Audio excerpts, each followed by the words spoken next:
Dans cette vidéo, je vous propose de voir comment un partenaire ou une entreprise va pouvoir signer des conventions de manière électronique. Donc, l'adresse qui est ici en haut a été donnée à l'entreprise. Ici devant, à la place de ces chiffres, vous trouverez le nom de votre site.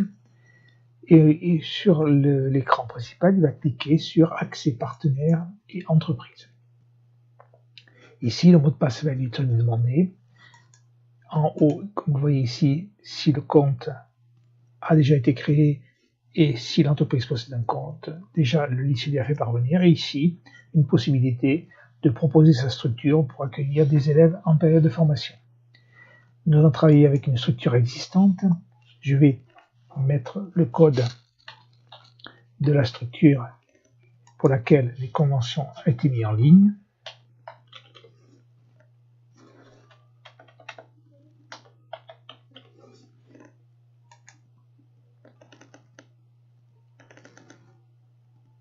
Donc la structure va avoir à l'écran, la première page, il s'agit de vérifier toutes ces coordonnées. On a tous les noms, adresses, etc.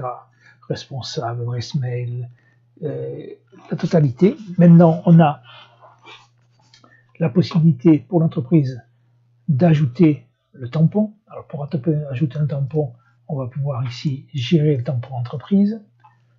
Toutes les indications sont notées ici, à savoir on a un format de 105 pixels sur 105 sur un fond blanc au format PNG et le nom de l'image sera le numéro de l'entreprise, celui qui est d'ailleurs le code d'accès, .png.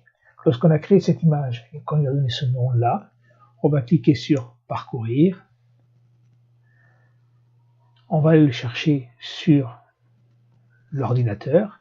Il est ici pour l'entreprise. Ouvrir.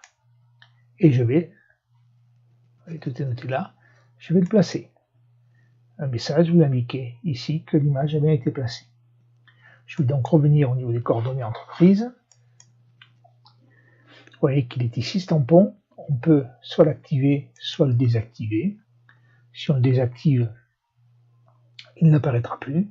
Si on l'active, il apparaîtra en bas de toutes les conventions.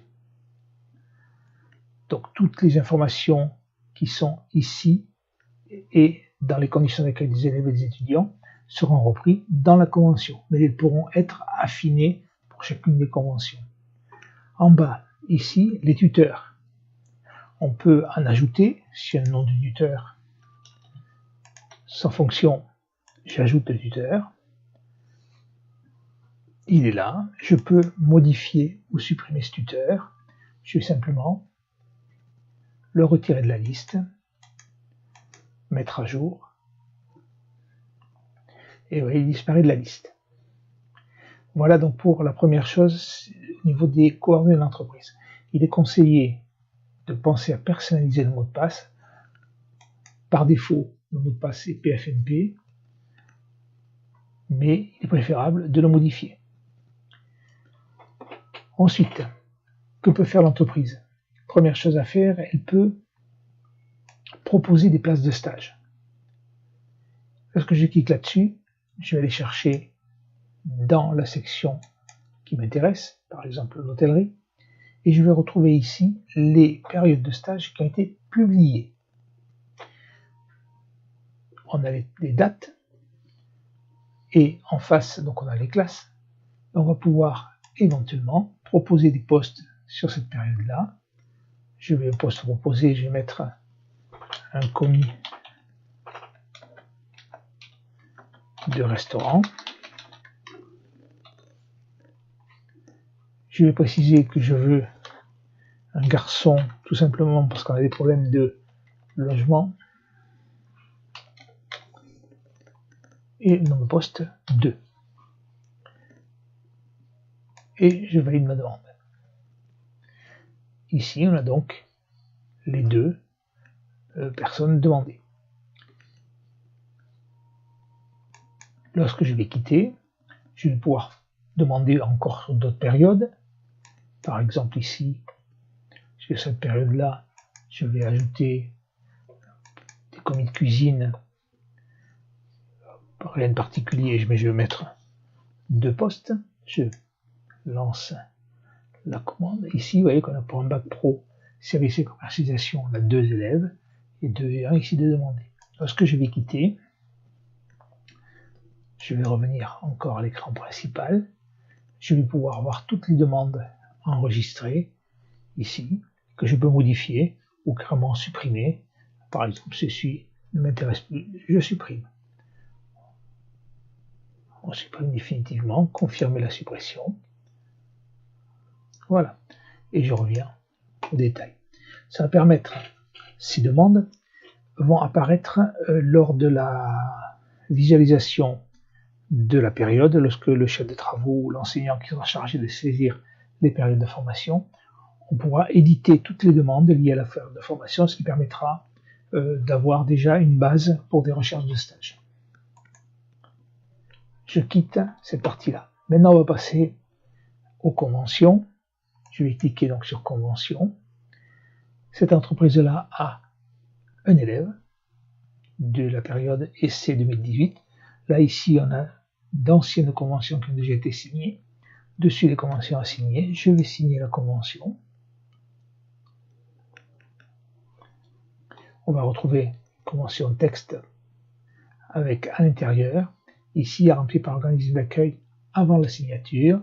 On va remplir la totalité des informations, le travail de 7h, le mardi de 7h à 11h30 par exemple, puis on ne fait pas travailler l'après-midi, le mercredi de 10h à 11h15, etc. Toute la semaine. Si on est dans la possibilité de renseigner le tableau, on précise, donc les horaires seront affichés sur ou dans la salle du personnel. Dans la salle du personnel. Et on enregistre les modifications. Je redescends. On précise maintenant ici aussi, on va affiner. Est-ce que l'entreprise loge l'élève? Est-ce que l'entreprise loge à titre gratuit, à titre payant, avec une caution, etc. etc. Et on n'oublie pas d'enregistrer les modifications. Il suffira tout simplement de cliquer pour mettre une croix. Voilà. Et maintenant, je vais passer à la signature. Donc, on a le tampon qui est enregistré. On va dire que M. Duproni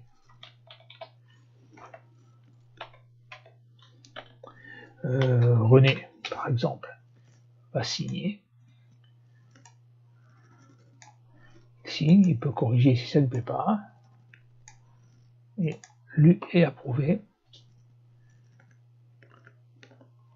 On attend que la mise à jour se fasse. Et ensuite, on a la page qui est signée.